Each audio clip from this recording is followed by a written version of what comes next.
morning, Amber. How are you? Good. Uh-oh. Okay, can you hear me? I can hear you. Okay, cool. Well, you over here looking like a naturally flawless beat this morning, like a natural beat. Your makeup looks good. I appreciate that. It was a struggle. I had to put forth effort. So some of the things we'll talk about were some of the things I've tried to implement for myself.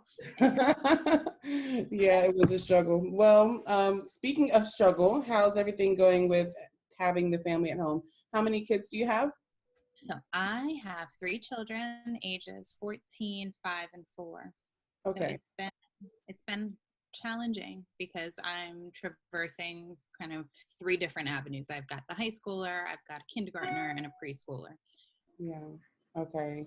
Yeah, it does kind of space out. So I just have my 17-year-old and my 9-year-old. But like we talked about, and or we will talk about today, we're going to kind of talk about what we're doing at home with them. So it's different. It's much different. So we want to thank you guys for joining us today and watching this today. I'm Tashina Calhoun, founder of One Belief Organization, and we have an initiative that is Mental Health is Great Wealth. So that's kind of what we're on today on the platform for both of those, alongside of Dr. Amber Gillian. I'm just messing with you. No, not the doctor, but yes. No, it's all good. Along with Miss Amber Gillian, who she's going to tell you a little bit about what she does, and we're going to today talk about just being at home with the kids, or let me see, what do we dealing with kids at home during Yeah. this social media. Yes, and I do want to say I appreciate you creating this platform because mental health is something that is not talked about, and getting it to a space where we're talking about with school kids, we're talking about with moms, we're just reaching people in all different areas is so important. Oh, well, I'm just being obedient to the task that was given to me. So I feel like if we're able to have more conversations as such, it helps take the stigma away, helps us all be able to realize that we are dealing with similar issues across the board, and allows us to be able to support one another as we, go through this road of mental health and awareness and emotional intelligence and what that means for us all involved. So thank you for taking time to be here with me today. So I'm gonna just jump right into it. I've been doing this for about, I don't know if it's almost 3 years now, 2, 3 years. And so One Belief Organization is an organization that we talk about mental health awareness and emotional intelligence. We focus on suicide prevention. We talk about, with kids, we talk about bullying prevention. With kids and adults, we talk about positive affirmations and self-care, what it is to be emotionally intelligent, what mental health is, and just recognizing signs and knowing when to get help. And that's the same thing. We address it, we tailor it for the audience, both for kids and adults. So, and Amber, you want to tell them a little about what you do? Absolutely. My name is Amber Gillian. I'm a licensed graduate professional counselor in the state of Maryland. I practice mental health by seeing clients, primarily working with perinatal parenting, so mothers or parents that are expecting kids or maybe just had a new baby. They're trying to figure out this whole parenting life Mm-hmm. is the area that I feel most passionately about. Mm-hmm. Working on mood disorders, because parenting is something that we don't necessarily talk about, and it's a huge deal. It's a huge change, and at the same time, not being able to be parents is something that a lot of people struggle with. So also just awareness around infertility, and just being more empathetic and considerate of those who may not have the blessings that others do. Yes, yes. And that's, I know we'll definitely touch on that because it's a whole topic in itself. We'll touch on that later. I know that in one of the conversations I am speaking with a mom, but we are talking about postpartum. So I know that I want to hop back on another time if you're willing to have that conversation too. So yes, because kids are a blessing, and we are right. I mean, you are right. Some people don't have the opportunity to even have children. So we have to be mindful of that.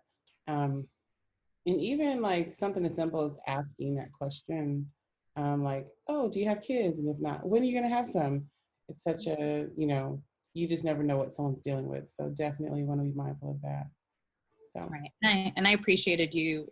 I feel like with this talk that we're having today, although we are focusing on parenting, I appreciated the fact that you did recommend that we bring up some tips just for people who are dealing with isolation. So even if you don't have kids at home, being quarantined is something that we're facing challenges. It's a space that none of us really have been in before. So we're trying to figure out how to navigate it as parents, how to navigate it as professionals, but also just individuals. Like, what do you do when there is no kids at home or there is no family at home? How do you deal with that? Well, let's just jump right into it. So I have a teenager. I have a 17-year-old and a 9-year-old. So I'll tell you what my what it's been like around here. So the 17-year-old, obviously he can self-quarantine himself. He's kind of to himself. He comes out when he needs food, air, or water. No, I'm just playing. No, but he engages with his friends. He's on his game. He comes out and he'll mess with his sister, or more so like she's 9. So she'll go and mess with him. She has like a little prank bag that she made up. And she's like, I have a bag of pranks. And then she told me April 1st is coming and I have some pranks for Caleb. And I'm like, oh my gosh. So she'll go back there and mess with him. And the next thing you know, they're going back and forth. I'm like, okay, can you act your age and not your shoe size? She's 9. And it's like, I think she just gets restless. She wants someone to play with. And so I had to explain to him that you have to be mindful that, number one, she's 9 years old. And she just wants to play. She doesn't have her friends. They're everybody's at home quarantining. So it's like, how can we adjust what we do in the house to make sure that she's still okay and she still has that time to play and have time for attention.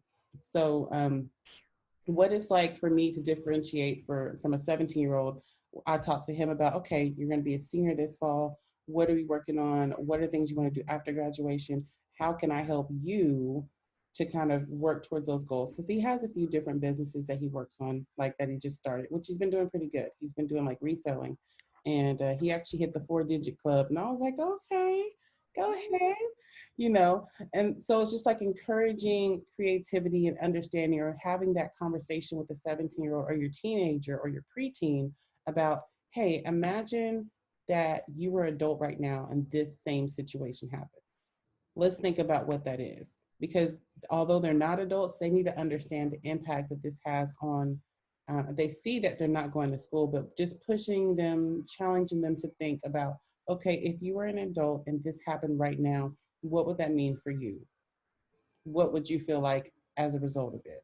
What things could you do or would you need to be doing to help not make your situations dire? Because there are people out there that are really, this is the situation. They are adults.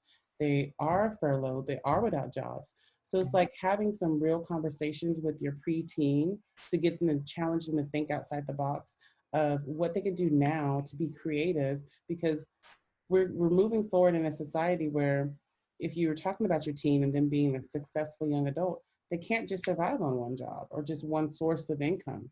So I think for me, what that's looked like in my household is challenging creativity to have conversations about things you can do to help make life easier. And what that is just kind of having eggs in different baskets, knowing different ways of doing things.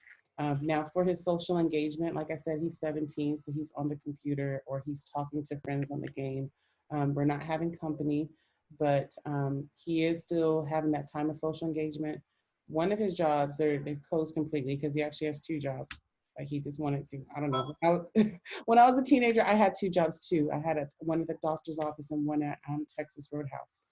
So I guess it just kind of just followed in those same steps. But one of them is completely closed. The other one, they are still operating, but they're serving food only on a to-go basis. So he's been going into that. So I think with us, I've just been encouraging thinking outside the box, being mindful of what's going on, doing a little bit of personal development with him. I have some books that I've shared with him to read, and we have conversations about those, and just getting a little bit more quality time, on a one-on-one basis to get to know yourself a little bit more. That's what I focus on with my teenager. Because a lot of times I feel like teenagers think and feel, and it's not even just a feel, I know for a fact because I work with kids, they don't get the time and attention that they need from parents. So this is definitely a time to have some conversations, real conversations, to actually connect and talk about the things they like and get to know them a little bit more. So we're definitely just taking time doing that as the parent to teenager. And then with a 9-year-old, just being cognizant that, hey, she's 9, she's going to want to play. She wants to watch movies. Even though I want to say, hey, we can't play all day. A 9-year-old doesn't understand it. 5 minutes later, can we play this? Can we play that? She wants to make slime. I'm like, I don't want to make slime. But, just being mindful that we have to understand that this is new for us all, and we have to be courteous to each other and support each other as we all navigate through this new way of, we're spending more time than ever because we're all at home all day. So just being mindful of those things, just willing to adjust. So that was a lot. So what are you doing for yourself while you're quarantined home with these? And a school age child. Say that. What am I doing for myself? Quarantine. And then teaching my school age child. Oh my goodness. So for me, I think the first couple of days of quarantine, it took me a while to get my momentum going. So I haven't done anything per se. Like my self-care deals with like spas and nail shops. So obviously that's not happening right now. So I did buy some press-on nails yesterday. I haven't put them on yet. But I think for me, having conversations with individuals like yourself, I'm being forward thinking in a sense of what I can do to still be productive in my businesses so that I'm still adding value. And so I've been reading. I have a couple of books that I've been reading and just making videos to help add value because I'm a giver and I like to give. So this is my way of giving and adding value. And just every idea that I'm acting on, I'm just trying to complete all of those. So these videos right here is something that I'm doing because I love to give. So this makes me feel good to be able to sit down and have a conversation with you as well as others about what we're doing and how we're doing it because I know it's going to add value to someone else. So my self-care right now is just making sure I rest when I need to rest. I take care of things that could, now so that we have these things for later. Yeah, it's 2020 right now, but I'm sure that this video, we'll post it. And this is applicable across the board because life happens, right? So this right now is allowing me to do things. I'm forward thinking. So it allows me to do things for the future and plant that seed later on. And so that's what I'm doing for me. Yeah. Sounds great. So what about you? What are you doing with your school age babies? How is it being at home with the kiddos? And what is it like in your household? I know that for me, I kind of said, just focusing on for my teenager, focusing on personal development and reading, and then having conversations as it pertains to real world situations, and then tailoring some time to adjust for a 9-year-old. What is that like for you on your side? Because you have 3 that you're having to adjust to. So what is it like in your household? So it's in trying to write some tips for parents and working with clients, it's been a challenge because I do have kids that are in such different categories. They're in different spaces in life. And it's taken me a while to really get, like you said, get the momentum going. But then there's also the grief process. Mm-hmm. Like we had routines going, we had expectations, we had, even a feeling of safety around like our kids are going to go to school and they're going to learn something. And now we're thrown into this role where we are homeschooling and we're trying to work full time and still trying to see clients. And it's a challenge. So I keep telling myself I'm going to do stuff like yoga.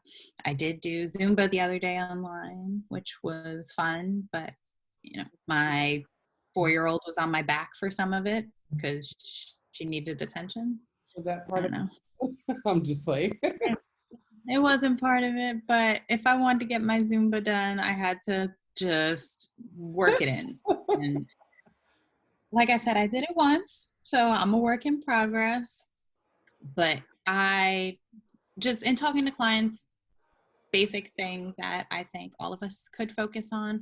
The first one is just setting realistic expectations. So along the lines of what you said, we're trying to get the momentum going. This is a new space we've never been in before.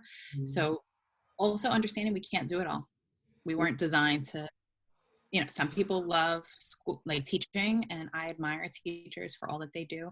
But then there's other people who really enjoy their job and they miss being at their job and they miss seeing their coworkers, and they didn't necessarily want to homeschool a 4 and a 5-year-old, but here we are. So I try my best in the morning, and I suggest to clients too, is just maybe set 3 or 4 goals for yourself. This way you feel accomplished at the end of the day. So that might be like one craft. For the littles, it's really hands-on. So I can say, unfortunately, like I'm kind of dropping the ball with my 14-year-old because the 4 and the 5-year-old require a lot more. But Mm. trying, I can't do all the crafts. I might want to do all the crafts. I might not want to, but trying to pick out one craft, spending an hour outside, just letting them ride their bikes, respecting social distance laws and whatever we want to call them, but keeping distance, going for walks, Mhm. doing scavenger hunts outside. Well, that's a good one. I like that. And then trying to cook. So for me, homeschooling, it's kind of reframing my thoughts around it. It's not necessarily all about academic. It's teaching them people skills. It's teaching them, like you said, with your son, teaching him how to be an adult. Mhm. So for my littles, it's, our homeschooling is cooking sometimes, and they make a huge mess, but I'm like, okay, I'm homeschooling them. I'm teaching them stuff. I'm teaching them skills. We're working math into there. We're getting creative.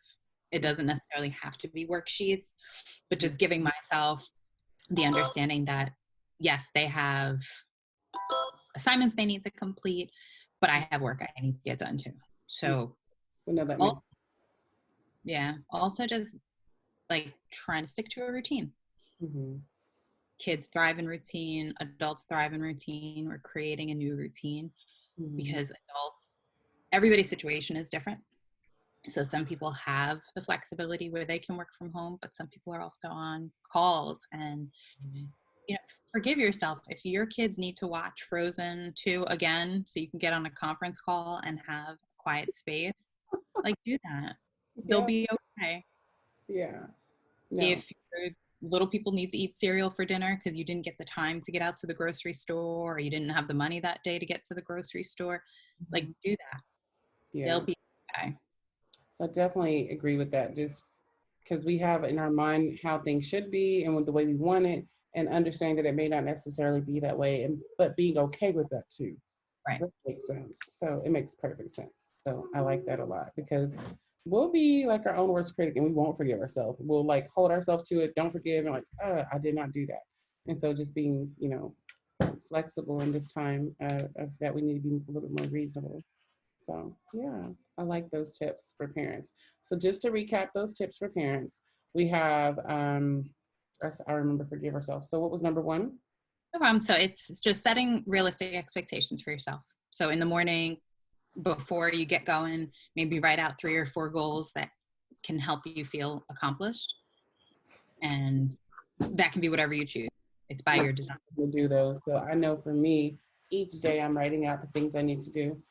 No, sorry, she's trying to open up. So I'm like, no. Each day I'm writing out the things that I need to do. And at the end of the day, I'm like, okay, did I do anything productive today? Because what's productive for me is different for the next person. But I do ask myself that so I can kind of measure and see, am I being productive today? Did I do something productive? And so I think that's good to have that. So that's number one. Mhm. Number And yeah. Number 2 is trying your best to stick to a routine. routine. So kids get up, they get breakfast, they get an activity, and focus on your schedule. What do you need to get done? If you have a meeting or you have a call, plan that they have their TV time during your conference call, All and right. forgive yourself for that. Frozen twice on repeat. Okay. What by any means necessary. We can It's watch just one and two. It could be one and two. whatever you need to do. Like I said, this is a new space. So for parents, there is no handbook on how to work from home. Some parents have really demanding jobs. Like we can't, it's hard in a Zoom call to say like what is applicable to all people. Some people have more flexibility than others. Some Mhm. people don't even have an income coming in. So Wow. it's It is. we're in challenges. And then the third tip I would say is just being kind to yourself. So your kids need to watch Frozen. It's okay. You got to get done. You don't have to be the most creative, enthusiastic homeschooling parent. You guys just have to survive. I've seen so many different memes, my goodness. But yes, you're right. We do just have to survive. So, and just to reiterate, homeschooling now, because we are teaching not just school things, but also just life skills as far as the things that, really we need to do to take care of ourselves. So that is something that is also learning. Oh, excuse me, I'm sorry. Just having those, adding reflective moments on other real world applications as we do different things with the kiddos throughout the day. So that's awesome. Now, I do have one question. This is totally, I don't know, it's not on topic, but I feel like it's relevant. Your email address is interesting. The photo and then therapy. Can you tell me a little bit about that? That's somewhat complex, but not really. I mean, I understand, but just because, Yeah. yeah. I have a few. So I'm part of being kind to myself. I also have a few different endeavors that I'm involved in. So one of the hats that I wear is a therapist, which we talked about today, but then I'm also a photographer. So my business, I do have a business, Gillian Phototherapy, where I focus on empowering women. So for me, I combined photo and therapy because those are my two passions, those are my two loves. And for me, photography is part of my self-care and my therapy. Mm-hmm.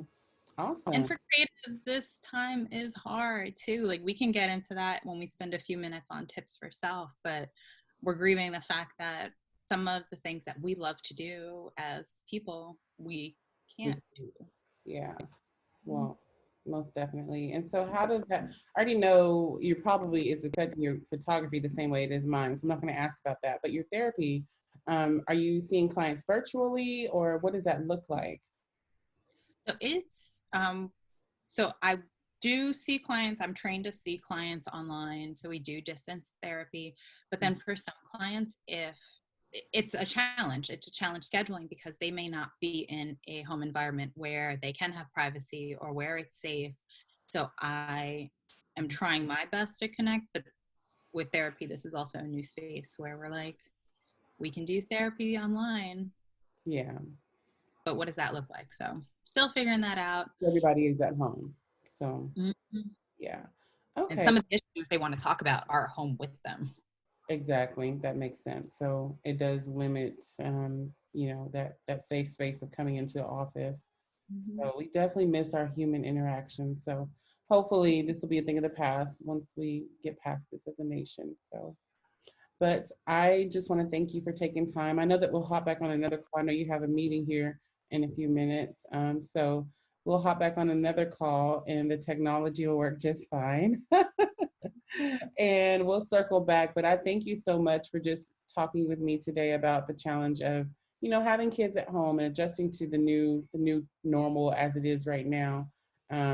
So thank you for your time. I appreciate that. You focusing on the little ones. And just to recap for myself with the teenagers and the big kids, have some real conversations with your young teens, your young adults there, and focus on personal development and real world applications, getting to know them. Because a long time ago, someone told me, and I just never forgot it. It's always been embedded in my head. When you think about your time with your kids at home, they said we have 18 summers for memories with the kids, right? So you think about it, 18 summers. 18 goes by so quick. So with your teenagers that are at home, be mindful that I wouldn't say this an extended summer break, but we have some extended time here. Let the time to connect, talk to them, see what their interests are, give them that one-on-one time. Teenage years, the teenagers go through so many different changes within their body and mentally, emotionally. There's a lot of changes and growth that happens in that time period. And they go through sometimes the stage of identity and who they are to themselves and where they fit in the family and their relationships with friends. So I think it's important for the kids to have this time and for us to connect with them as their parents, to talk to them about who they are and where they fit in everything and where they're going. So that is a good thing to have a conversation about and focus on your teenagers' personal development and just connecting. So I could add a little bit to that, because I love that, but also the things that we're doing for ourselves, our teenagers are watching. So feel yeah, free how we to, deal with stress. You're right. yeah, communicate Wow. how we're dealing with stress. They don't want to feel like they're little kids and being left out of all of this. So talking to them, even around budgeting, around how the family's finances are impacted, Mhm. what we're doing for self-care. Yeah, that is a good conversation because we learn, and not just us, but our kids learn by what they see. So I think it is definitely an opportunity to open up and be transparent about what actually goes on. Because like I said, I challenged my son's thinking to say, hey, if you're an adult and this happened right now, this will be X, Y, and Z. But even going a little bit step further, like, hey, this is how this impacts that. So I think that that's in all open and transparency. It's good because not only is it a learning point, but it's also a time to connect and just to, give them that little upper hand of you're not the baby, you are a young adult, and let's have this conversation. So a little bit more bonding there too. So yeah, well, thank you so very much. I'm gonna hop off here because I know that you have a call and I don't know. I need to take a break or get something like coffee or something. Energy's gone. Yeah. Be inside the house, man. Huh? Take care of you. Do what you need to do. You don't I'm have to explain it to nobody. gonna step outside. It's just like that charge of energy you get just from being outside and smelling fresh air and having natural light hit you. So it just does something to me. So thank you so very much. And we will hop on this later on. Let's wave bye to the viewers. Bye. I look forward to next time.